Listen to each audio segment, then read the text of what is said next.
Today we're going to talk about why you should buy ammo and high capacity magazines as well as semi-automatic rifles now or in yesterday.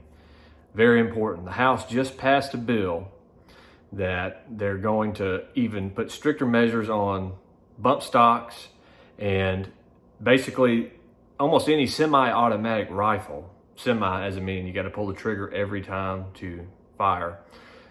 They're going to basically, right now you can still buy semi-automatic rifles at age 18. They're going to try to move that to 21, and they're going to try to basically eliminate all high capacity magazines. And I haven't seen the details on what constitutes a high capacity magazine, but it's probably going to be similar to what it is in Washington, D.C.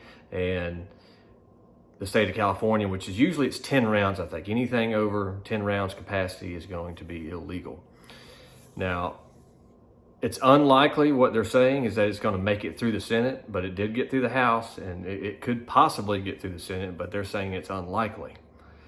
It's possible, but not probable. However, you have to understand that we have some major elections coming up this fall. It's not far away. The left has created 2 tidal waves already that they're going to run on.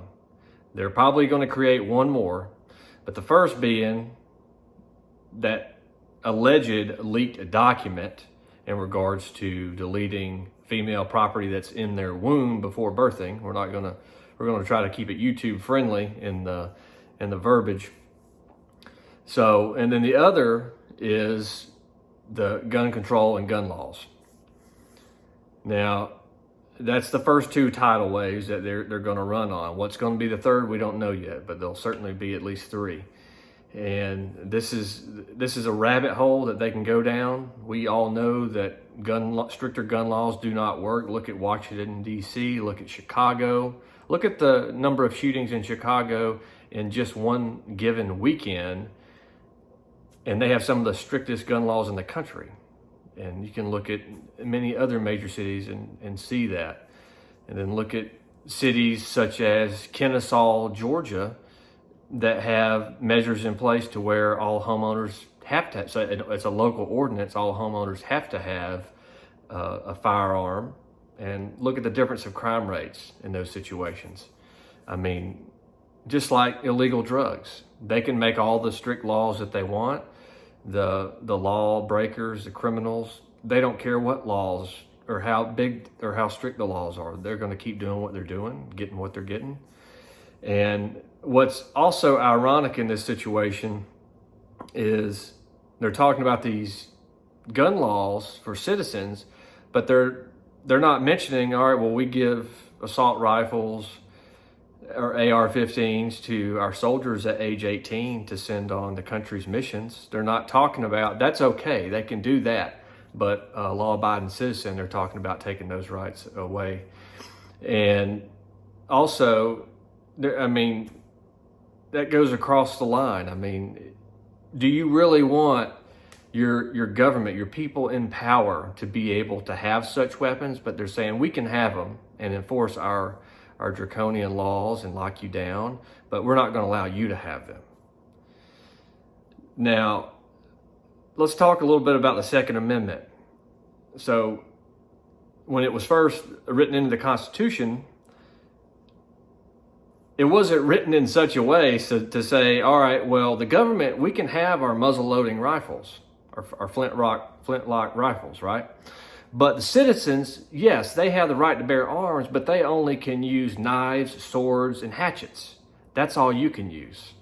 So it is absolutely imperative that the citizens be able to have pretty much just what the government has, or otherwise it doesn't even make sense. I mean, I think one way we can really get around this is if the manufacturers, and some are already doing this, they are refusing to sell to government agencies who enforce laws to where the citizens cannot have the same weapons. I think the Barrett company does this already with their automatic 50 caliber Barrett rifles.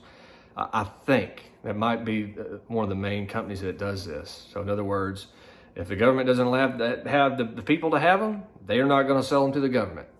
They will not do it. And I think that if the companies stand up and do this and turn down government contracts, if they're going to not allow the people to also have to have the same means, that is a good way to combat this. But you need to know that this is just the beginning. They're going to push this and the other, which we mentioned, and there's going to be at least 3. It's probably going to be another biological, could be some type of war. It could be a number of things. We'll see what that is. But I can assure you that you're never going to lose money investing in ammunition. People talk about buying gold and silver and other precious metals. Well, let me tell you, lead is the most valuable out of any of those, I would argue, because it can feed you. You can hunt with it. And with soaring food prices, you need to learn how to hunt. It's something you need to learn how to do. And it can defend you. And it holds its value. All you got to do is keep it in a cool, dry place. And it is a great way to diversify your portfolio and hedge yourself against inflation. Forget gold, forget silver, forget that nonsense. Buy something that has complete functional ability, not just a block of metal you can throw at somebody. So think about that. And high capacity magazines, get yourself, I would say, 8 to 10 per unit that you have. I think that's a good number to try to aim for. If you don't have the money to do that, get 3, get 5, get an extra 1 or 2. Anything is better than nothing. And again, you can always get your money back on these items. You absolutely can. And if you got a lot of extra resources, I would say right now is a great time to pick up some AR, some tactical style weapons, because they're going to really start squeezing that stuff. And they're going to try to squeeze it. I'm not going to say they're going to. They're going to absolutely try. And you will see prices surge as closer we get to the elections. There is no doubt about it. So the next month or 2, I would definitely try to acquire some of those assets, because they are absolutely assets. They will appreciate, they do hold their value, and it will really help you economically. So share this video, get the word out.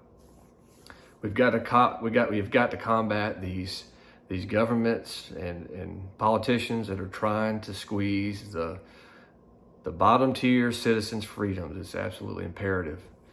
So tap the thumbs up icon, the bell icon, subscribe to the channel, and thank you for watching.